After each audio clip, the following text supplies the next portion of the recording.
तो दिव्य जीवन बनेगा कोई ऐसे थोड़ी है कि आप गायत्री मंत्र का जाप करते रहेंगे और 1 साल के बाद दिव्य जीवन हो जाएगा। दिव्य जीवन एक एक कर्म से ही करना होगा। एक एक कर्म को पकड़ के कि मेरे को ये वाला काम आज कैसे करना है। जैसे सुबह सुबह उठ के मंत्र पाठ किए, तो मंत्र पाठ कैसे करना है? पूरी दिव्यता के साथ।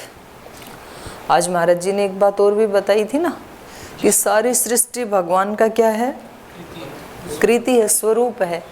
तो सारी सृष्टि के साथ व्यवहार कैसे करना है? हाँ, जैसे भगवान के साथ करते हैं। तो मंत्र पाठ भी करेंगे तो कैसे कर रहे हैं? जैसे भगवान साक्षात सामने खड़े हैं आपके, और अब आप कैसे कहेंगे उनके सामने अपनी बात, और आपकी बॉडी लैंग्वेज क्या होगी उनके सामने खड़े होके? भगवान जी के सामने खड़े होके कोई ऐसे बंदर की तरह खुजली तो करेंगे नहीं कि भगवान जी सामने खड़े हैं शंख चक्र गदा हाथ में लेकर के, और आप कभी तो इधर करवट बदल रहे हैं, कभी इधर पैर बदल रहे हैं। ऐसे तो करेंगे नहीं। भगवान जी के सामने मंदिर में भी जाते हैं तो कैसे खड़े होते हैं? बिल्कुल सावधान, हाथ जोड़ करके। और चित्त की स्थिति कैसी होती है? बहुत विनीत होती है भगवान के सामने, विनम्र होकर के करते हैं मंत्र पाठ। तो जब सुबह मंत्र पाठ कर रहे हैं तो कैसे करें कि भगवान सामने ही खड़े हैं और उनसे हम ये प्रार्थना कर रहे हैं। ये डिवाइन एक्सप्रेशन है।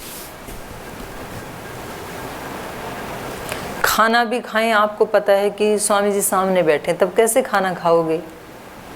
तब कमर सीधी रहेगी, छोटे छोटे ग्रास लोगे, ऐसे घुसा नहीं लोगे, और बड़े आराम से चबा चबा के खाओगे। चित्त की, चेहरे की, शरीर की मुद्रा बिल्कुल प्रशांत होगी। ये तो स्वामी जी के सामने, और भगवान जी बैठे हो सामने तो तब और ज़्यादा अच्छी कोशिश करेंगे। तो ऐसे ही जब बिना अकेले में कोई ना हो तब भी ऐसे ही खाएं। तो ये क्या हो गया? खाने का डिवाइन एक्सप्रेशन, दिव्य।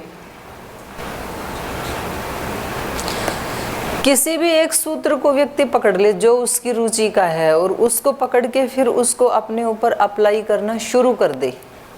और ये तो सच है कि ट्रांसफॉर्मेशन एक दिन में तो नहीं होता है, उसके लिए भी तो एक काल अपेक्षित है ना।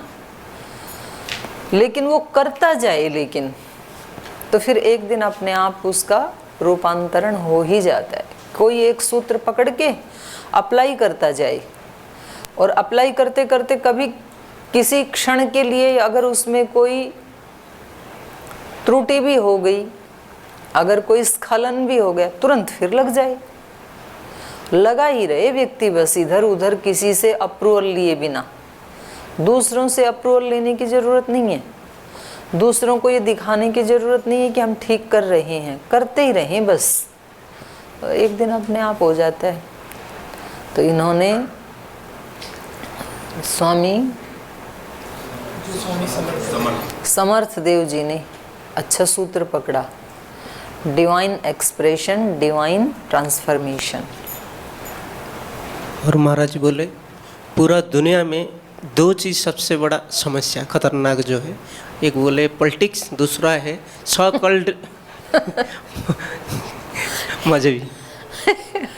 मजहबी और बुरे पॉलिटिशियन। सभी पॉलिटिशियन खतरा नहीं है, कुछ अच्छे भी हैं जो उसको ठीक से नहीं निभाते, वो खतरा है।